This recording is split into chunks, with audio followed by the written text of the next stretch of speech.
Today on Locked On Phoenix Suns, another heartbreaking loss, but Devin Booker is back, and maybe we can just blame this one on the Zebras. Let's go.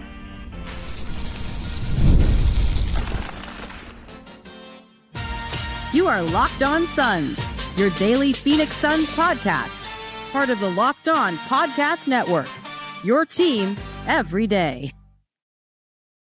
Welcome back into Locked On Suns. I'm Brendon Kleen, a staff writer at Awful Announcing and a credentialed Suns media member. Thank you for making Locked On Suns your first listen to kick off your week. Happy Game Day Monday. It is a back-to-back. We're recapping one. Got more coming later this evening. Don't forget Locked On Suns free and available on all platforms, including YouTube. So click that follow or subscribe button and do what thousands of other Suns fans have already done. Become an everydayer and get locked on to the Phoenix Suns right here each and every day. Today's episode is brought to you by the FanDuel Sportsbook. Start the season with a big return at FanDuel, where new customers can place a $5 bet and get started with $150 in bonus bets if you win that first $5 bet. Visit FanDuel.com to get started. Joining me as always from the Wild West Valley, how are we feeling on this Monday, Ben Garcia?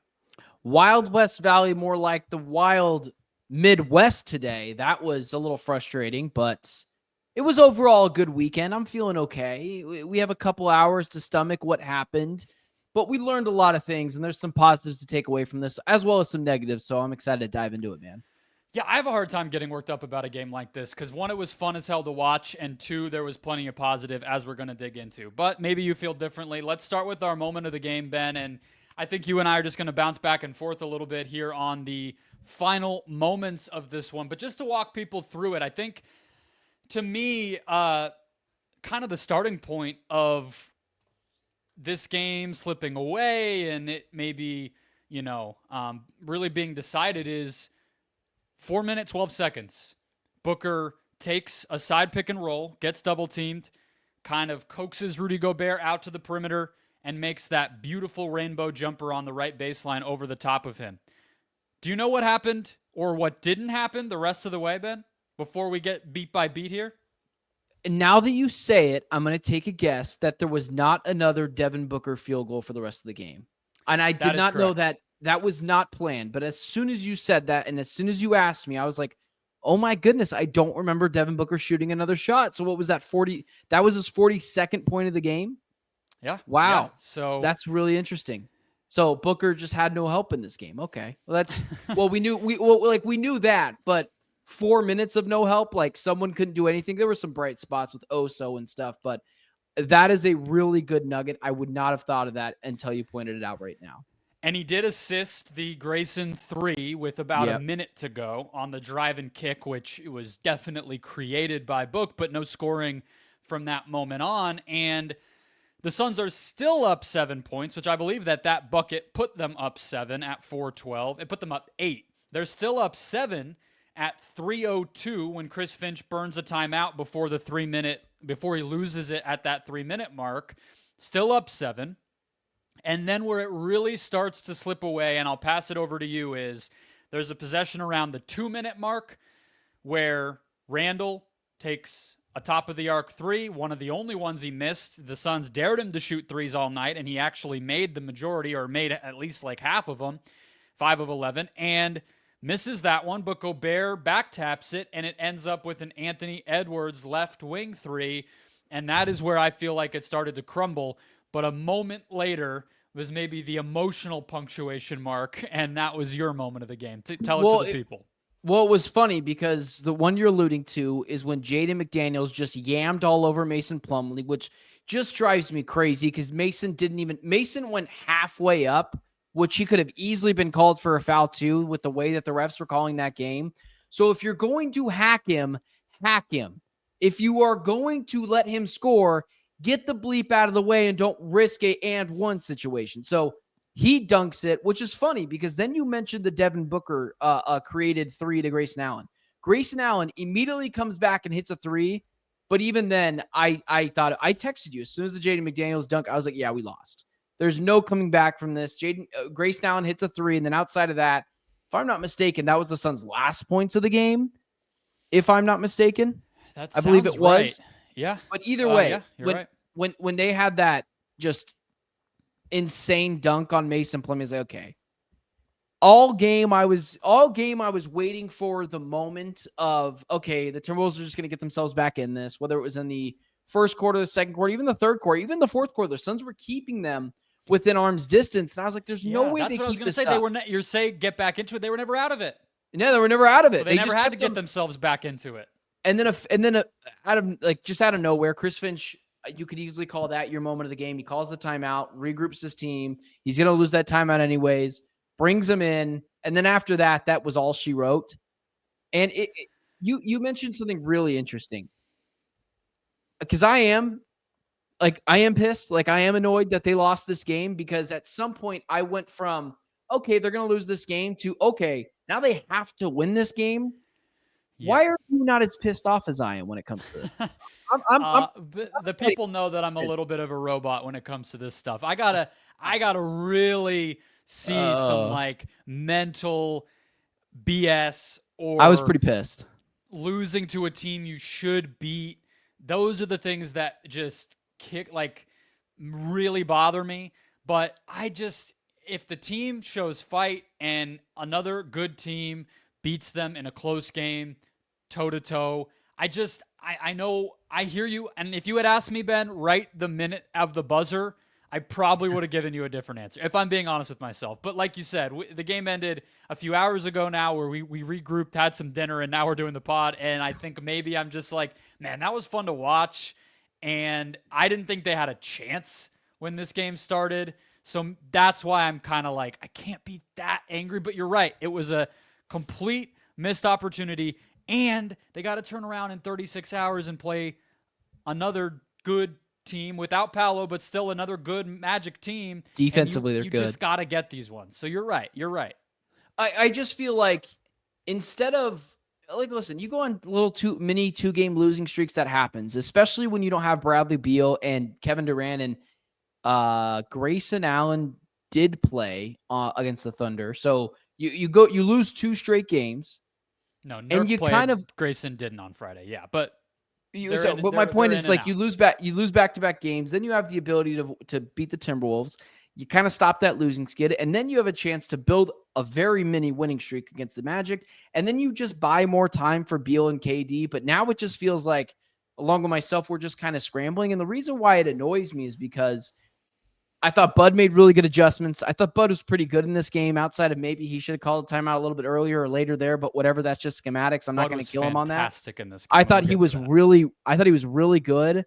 I sent you the starting lineup and I was like, what the bleep is this? Like, this is stupid. But he rolled it out. It paid dividends. He made chicken salad out of chicken bleep. Tyus Jones, I thought, was good in this game. Oso Ighodaro, I thought, was good in this game, which we'll get to all these things later. Yeah. But it just sucks, because the biggest aspect is Booker had 42. Everyone has been ragging on him for the past couple of days. He's been terrible, or he hasn't been very good. He explodes. We have this potential just to at least poke the bear of the Anthony Edwards, Devin Booker argument, where Devin Booker walked into his house without his 2 other best players and beat him. It just feels like the rug just got ripped out from under us, and that stings, and that's annoying. But in the grand scheme of things, it probably doesn't matter. You're right that the Jaden McDaniels dunk, I think, encapsulated that kind of emotional turn that the game did take. I thought the total team defense on that possession was not terrible, and they were kind of making a concerted decision a lot of this game that Randle and McDaniels were going to be the guys to beat them. And guess what, Ben?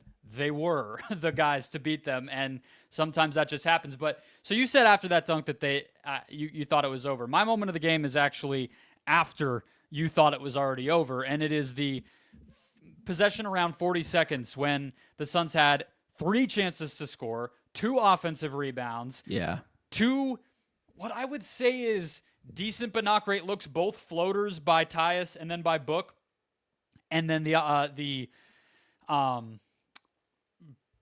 shot clock violation kind of ball just peters out, whatever. Both of those shots, Grayson Allen was open, a skip pass away. I think maybe you could kind of, retroact that. I don't have a problem necessarily with Book just trying to break the defense down, but what he ends up tossing up in both of those situations was a little bit, I'm trying to draw a foul.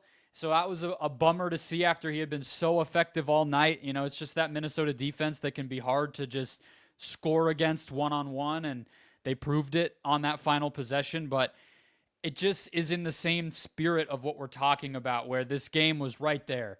And to not only, yes, okay, the Anthony Edwards kick out three, Randle obviously with his last second shot that we haven't even mentioned, but to have this one last chance under a minute, even after the game kind of slips away from you, and all these offensive rebounds, and to still not even get a very good shot up, that kind of sucked. But last thing, we'll jump in a second.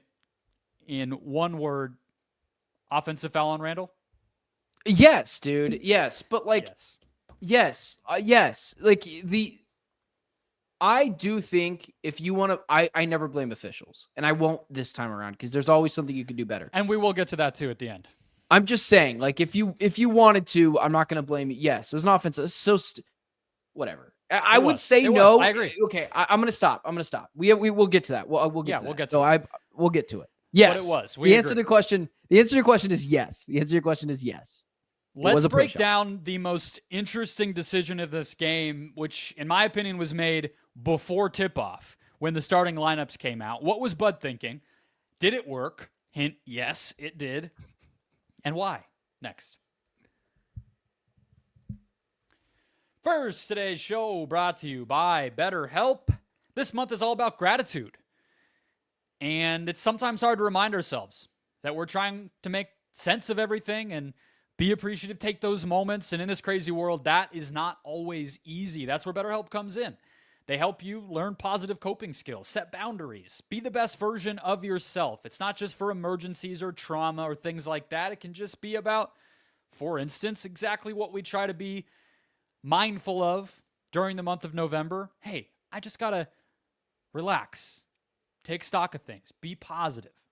BetterHelp can help you do that. Therapists can help you do that. So if you're thinking of starting therapy, give BetterHelp a try. It's online, convenient, flexible, and suited to your schedule. All you got to do to get started is fill out a questionnaire on their website, get matched with a licensed therapist, and you can switch at any time for no additional charge. So let the gratitude flow with BetterHelp. Visit BetterHelp.com/LockedOnNBA today to get 10% off your first month. That's BetterHelp, HELP.com/LockedOnNBA.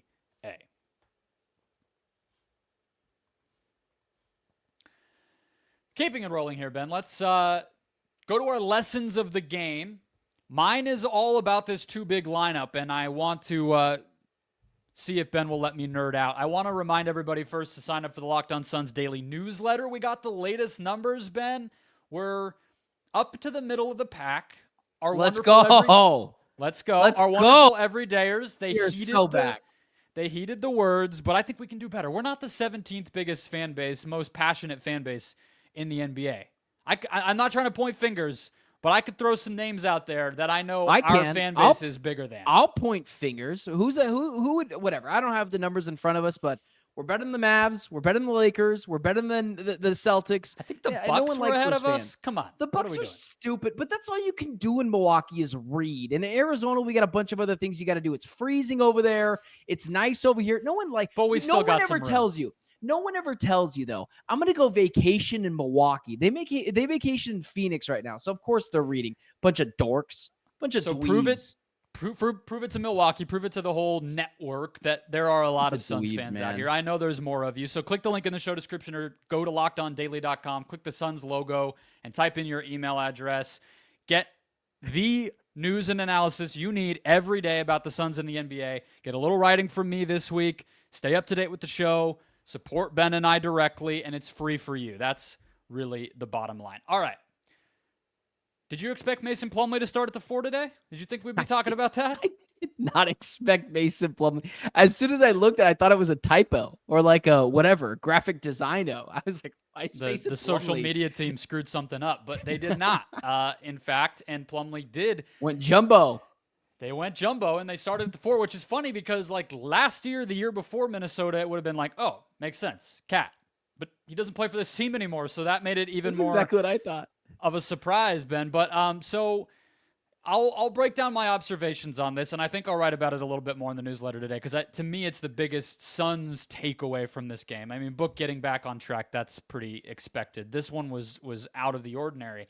And so basically what they did is Bud just flexed. He basically said, we don't need to wait for the playoffs to have an awesome game plan. We don't need to wait for the playoffs for me to get my team ready to basically treat a game as a must-win and rewrite how we're going to play defense, how we're going to rotate, what the matchups are going to be. And I saw some people saying that this was an offensive thing to have some screening and playmaking on the court. No, this was a defensive move. It did allow them to get more transition opportunities because their defense was locking down more consistently, so I'll give you that. But this was all about the defense. They're playing off Randle. They're daring him to shoot threes. They are basically using both Plumlee and Nurkic in really aggressive defensive schemes out on the perimeter, similar to what we saw Vogel do with Nurk in the playoffs last year against Anthony Edwards in the pick and roll. Hit Nurk's body, and in this case, Plumlee's body, out and make Ant get rid of the ball. They both were executing that really, really well. And I do have some offensive observations, Ben, but to me, this was just a masterclass by Mike Budenholzer to not only try something like this and have the you-know-what to do it, but really, truly coach his team up in a day to execute this. This is crazy. He deserves a ton of respect. He earned a ton of respect from me for pulling this off. Yeah, whenever people say adjustments, you're the same way. It's just like, okay, well, yes, guy on the couch, you're going to talk about how the coach needs to make this adjustment in this playoff game. Bud today showed that he is really willing to be flexible, and flexible in strange ways, man. If they were going to do that, I just thought that they would go Oso. That's something we'll talk about a little bit later in the show, but everything about it worked out masterfully. I thought, which just makes it even more frustrating, that I thought Bud was so good today. Chris Finch is a very good head coach. I thought he outcoached him in a bunch of spots outside of, like, maybe, again, a timeout or two, which I'm just not going to take into account. That just makes it even tougher that they lost this game. But it is one of those positives or whatever you can take away from that. Hey, in big games, Budenholzer can do it. And there's not many coaches that can. There's maybe 10 that can make adjustments. Not everyone can. JJ Redick ain't making those adjustments. That's exactly what I was thinking while watching, is the conversation we had on Thursday for Friday's show last week, where we were like, what can you even take away from some of these games outside of please just win them, right? This is an example. They went out there, changed up their style, and especially just the cohesion on the team defense. They're making different rotations, playing, basically like kind of a zone defense. They're playing defense in a way so the audience understands where basically in all other situations, you're treating everybody as equal on the court. Maybe there's some guys you're a little slower on the closeout. Maybe there's some guys, you go over on a screen versus under. We know all that stuff. But you're rotating to everybody. They were playing a form of defense to have more rim protection and have that size actually impact the game, where they were just not closing out on Julius Randle. But not accidentally, not, oh crap, we missed him, on purpose. And it was so impressive. But just to go to the offensive end really quick, the way that they kind of make this work, because obviously on defense, it's no surprise that can help you on defense. Play a bunch of size, of course that helps. But on the offensive end, you got to make it work. And they were highlighting Randle on the other end too. They're using Plumlee as a screener. They're using him as a roll man and everything else to basically say, Julius Randle, you got to go get over there and protect the rim. If your guy's not a threat, if Mason Plumlee's going to go stand in the corner, and we know he's not going to shoot a three because he can barely make his free throws, Julius Randle, you got to go protect the rim, go be a factor, and we're going to bet that you're not actually going to do that, and we can afford to just plug Plumlee out there on the corner, and it won't matter. Obviously, Nurkic took some threes. Oso had a few back cuts on Randle to punish him as well. They just did a very smart job of really making this work. I thought in the second half, it worked a little worse. Minnesota made some adjustments, setting some screens higher up, just not allowing Phoenix's size to be as much of a factor, and they kind of went away from it.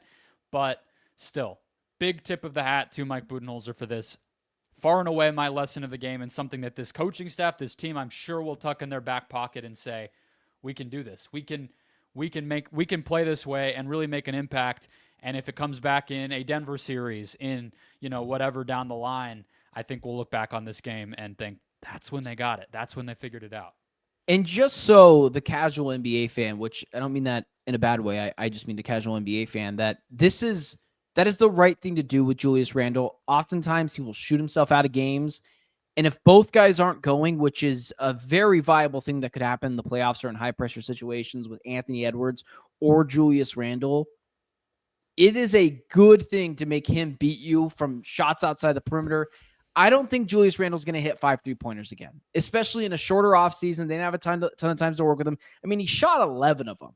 So, and, hopefully he won't get away with a push-off every single time. But, yeah, no, I thought it was a great game plan. A-plus game from Budenholzer. It just makes it hurt even more that they lost this game.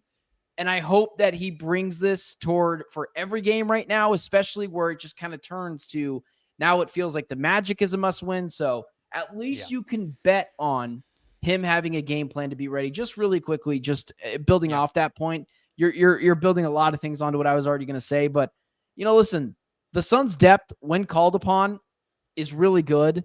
They did not look out of sorts or out of place in this game. I thought they were going to get the doors blown off them, but hey, it says a lot about Budenholzer, and it says a lot about the heart of this team that when guys have to spot start and step up, they will continue to do so. I thought Josh Okogie was pretty good in this game. I thought Oso Ighodaro was pretty good in this game. I thought Mason Plumlee had spots where he, wasn't getting dunked on. And I thought Jusuf Nurkic had a couple of cuts that were pretty good. So it just goes to show you that this depth is real. And listen, if Beal and KD are going to be out for an extended period of time all the time, this team was never going anywhere anyway. So you can still evaluate it in, hey, when these guys get back, they should be better. But just hopefully they're back sooner rather than later. Grayson was huge on the offensive end, making big shots. Royce had another amazing defensive game. So everybody stepped up. Can I just ask you this really quickly? Is that the worst loss of the season? Or is it just a bad loss?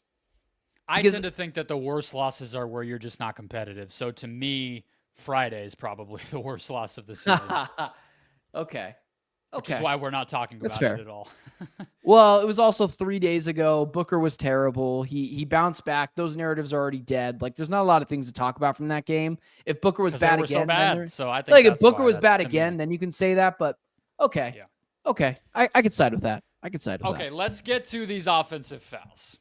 Let's break down the numbers, and let's look a little closer at the other big man who I didn't necessarily highlight quite as much here, the rookie, coming up next.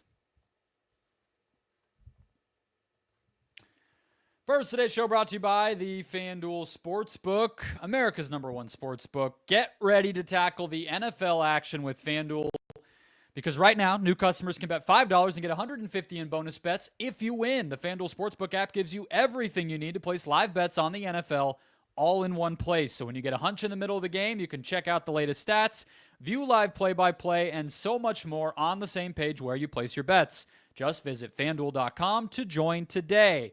Let's check it out here.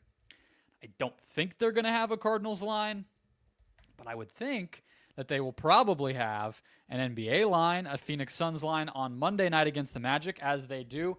+1, maybe not quite where you want to get started, but I believe that Penn State is, I'm just going to ride the Penn State thing because I think that they are playing Purdue this week. So just keep going, mashing the huge minus odds, the huge favorite in Penn State, and then have some fun with some Suns or Cardinals. There actually is a Cardinals line. They're +1.5 on the road in Seattle. Check it all out at FanDuel.com. All right, Ben, let's close it out here. So I think box score oddity is a dumb name for this. I'm changing it. We're here in the closeout. We're going through our little recurring bits here. Magic number. I don't have a sound effect on my board here, but we're going to call it the magic number instead of the box score oddity. Is that all right with you? I didn't even know what oddity meant, so that's fine. Something that's odd. I can use my context clues to figure it out, but I just didn't even know what oddity meant. You know so what magic number means. Yeah. It's like so it's easier Randle. to digest. It's like Randle pushing off and making all the referees not see it. So yeah, he did a little bit of magic there. Yeah. So that definitely is magic exactly where we are going to go here. I counted it up, and I honestly might have missed a couple because sometimes the play-by-play will call things differently in the language that's used. But I did my Control F on the play-by-play, Ben, and counted up the offensive fouls called on the Suns and the offensive fouls called on the Wolves. Do you have a guess what the discrepancy there was? How many for Phoenix versus how many for Minnesota? What did it feel like? I'll say the discrepancy was 7. Like the Suns had 7 more than the Timberwolves. You're basically right on. The Suns had 7 total. The Wolves had 1. And the 1 actually was on Randle just a moment before he hit the 3. It was kind of in the late part of the fourth quarter, which is even more infuriating because clearly they do know he can do that. He does it a lot. It wasn't just that last play that Randle did that. That's it. He's kind of the closest thing we have to Melo, and Melo was a big, I'm going to create my space and do things like that, right? And the refs just allow it a lot of the time. Maybe because he's just a physical dude and he gets guarded by bigger guys a lot. Like tonight it was Plumlee, but man, 7-1. That's the magic number for tonight. 7 times as many offensive fouls for the Suns. How many of those were on those stupid moving screens? Do you know? Almost all of them. I mean, it was so stupid. I think Book might have had a charge, but I think Grayson had 2 Booker, or 3. Booker had the charge. Booker had the charge because that was the Mike Conley shuffling his feet and clearly moving. And for some reason, that was a foul on Devin Booker. It drives me crazy, man, when that happens. The other 6 were on Grayson, Plumlee, and Nurkic, which were all off-ball screens. Either Grayson going through those screens and getting contact, or Nurkic and Plumlee setting those screens. All of the other 6. It's just like the NBA wonders at times why their ratings go down. With stop. Just to the casual viewer, that was an awesome game. It was fun back and forth. Get the officiating out of it, which is if Randle does a little push off, I'm totally okay with it. If they weren't calling everything literally 2 seconds ago, whether it was a moving screen or the Mike Conley charging foul was garbage, man. That was either like when I texted you, this is atrocious. Either it's a no call, which I thought would have still been wrong because he got up in Booker's space. There was nowhere for him to land. He's just going down through the lane, but they give it to him. And there was a couple other ones down on the other side of the court where the Suns were just touching Naz Reid and he was getting to the foul line defensively. And then the same thing happened with like Grayson Allen or Oso Ighodaro. I cannot stand these stupid veteran whistles. And that's what I felt like Mike Conley got there for a second. I know that there's a such thing as a home whistle. I am not naive. I expect the Timberwolves to get a friendly whistle when they're at home. Same with the Phoenix Suns. Today was awful, man. And the NBA officiating, just watching it through whatever it is, 14 games so far, it's been bad. It has been really bad, and I don't know how you fix it, but towards the end of last year, they were kind of going back to a very great value brand of 90s basketball where they were kind of letting some things go. And then they've just ripped that off, man. They've went right back to touch fouls and moving. Like, if it doesn't have anything to do with the play, use your discretion and let it go. But yeah, that and the wait 30 seconds for the ball to land and then go ahead and call the foul like that. Yeah, I'd be interested to see some of the numbers on that because last year it did work. I mean, I know, if it happens in a big spot, people aren't going to agree with that, but the numbers showed that last season their adjustments did hold. There were way fewer free throw attempts, the kind of pace of play and all that stuff. Like, I thought they were onto something last year as I did well. Too. And, but on the other hand, Ben, we were not complaining when they didn't call a bunch of BS I know on what you're James going to Harden say. I know what you're going to say. Right? Yes. We thought that they adjusted well on Harden by not giving him the ticky-tack crap. Or how about game. Or how about a week ago when the Suns got a favorable call when Royce O'Neal pushed the guy in the back and Nurkic got to the foul line? Like, I know, and that's why I'm not. Mavs game. That's why I'm not going to blame officials. That's not what I do. But if you do, I'm not going to get upset with you this time because it was just you're calling it all game. So just continue. I just want consistency. That's all I want. And 26 free throws for the Mavs, or I'm thinking of the Mavs game now. Wolves only 15 for the Suns. I mean, Suns that also could have had a been lot our of magic turnovers, number man, too. including 10 of them in the first half. 10 of them. Yeah, 19 total. Like those are Brutal. things that you can fix. 19 in the second, so almost 10 in the second half too. You can't have that. Like, and to give Booker some credit, as we talked about him, figuring some things out. I don't think we've necessarily. He doesn't know how to play basketball. You don't understand. He just forgot. As I always say, when he plays like this, he never has bad games. It's when he does not play like this that he can get himself into some bad games. And part of that was the three-point shooting, which we won't spend too much time on because we're here wrapping up. But the other part was that he did get to the free throw line. He's the only guy on this team who took more than 2 free throws.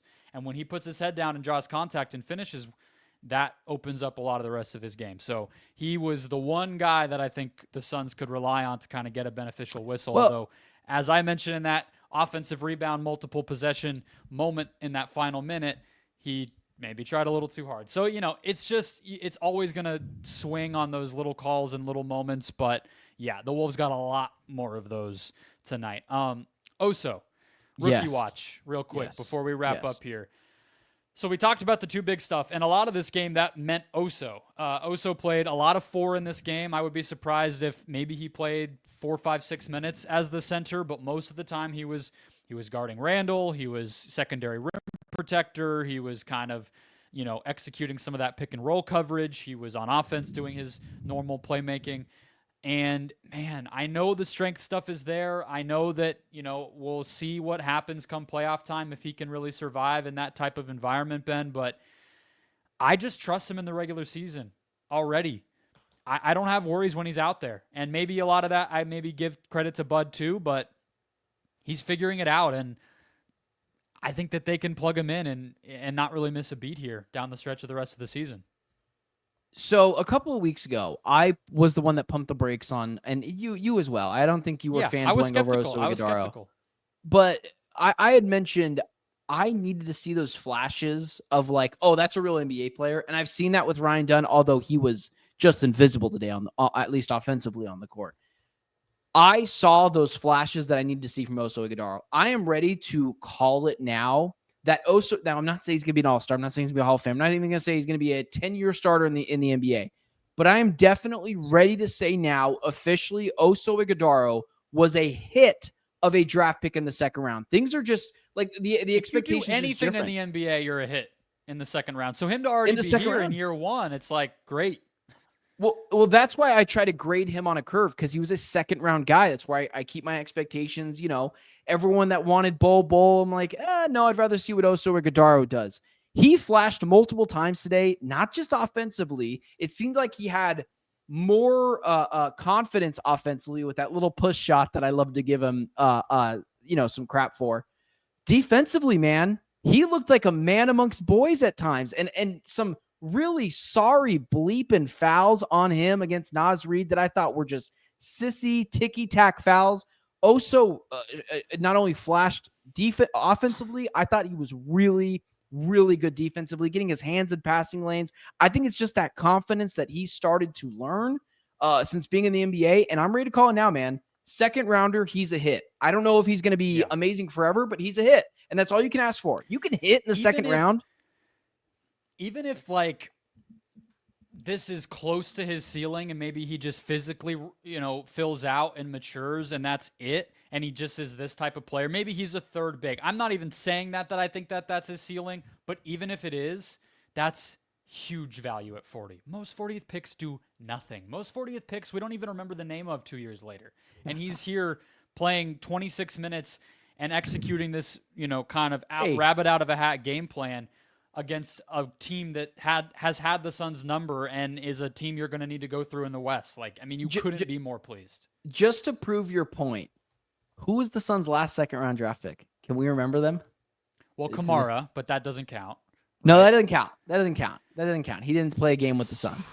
The last Suns second-round draft pick that played a regular season game. Was it Ty Jerome? Well, he was a late first-round pick, but that year they drafted Jalen LeCue. He went in the Chris Paul trade as well. I think it would have been him. He was like the 56th overall pick or something like that. Was that 5 years ago? 6 years ago? 2019. Okay. So the answer to your question is no, you can't really remember the second rounder.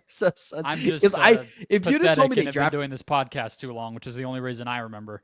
well, you could Jalen have lied to McHugh. me and told me that there was one 3 years ago, and I would have never known. Never known. But anyways, Well, they didn't even make draft picks for like No. the entire Chris Paul era, basically. So Well, they got Landry Shamet out of it, so it's okay. yeah, exactly. All right, so Oso's here. I don't know what they do. The other quick thing I wanted to just mention, because I meant to do it in the too big breakdown, and I want to just say it. It's also a sneaky way if you're going to play two bigs more often, and they probably won't when Durant gets back, but in the meantime, it's a sneaky way to bench Nurkic and not have it get as much attention. Because it's like, oh, well, they're both out there. We're just gonna downsize in crunch time and play one big. And then it's like, oh, we'll just pick the one who has it going or who has the hot hand or whatever. It's less like embarrassing than when they benched Nurk and went small. So that's probably some PR hit from doing it this way. But that'll wrap us up. Hit follow or subscribe. A little foreshadowing. I was gonna say a little foreshadowing. I think there's more that can be done on that talking point. But sorry. Orlando's a very big team too, so I think we'll see it on Monday night. Honestly, I think we'll see more of this for sure. And Wednesday, the Knicks, maybe not quite as big, and we'll start to talk about KD coming back at some point here. But for now, this is a huge weapon, and Oso is a part of it. Hit follow, subscribe, become an everydayer. Don't forget to sign up for that Locked On Daily Suns daily newsletter as well in the show description or at lockedondaily.com. We will be back with you on Monday night with a recap of that Magic game. We'll be back Wednesday, of course, as well. So you're getting content constantly here on the feed. Enjoy it. Enjoy your Monday. We'll talk to you then.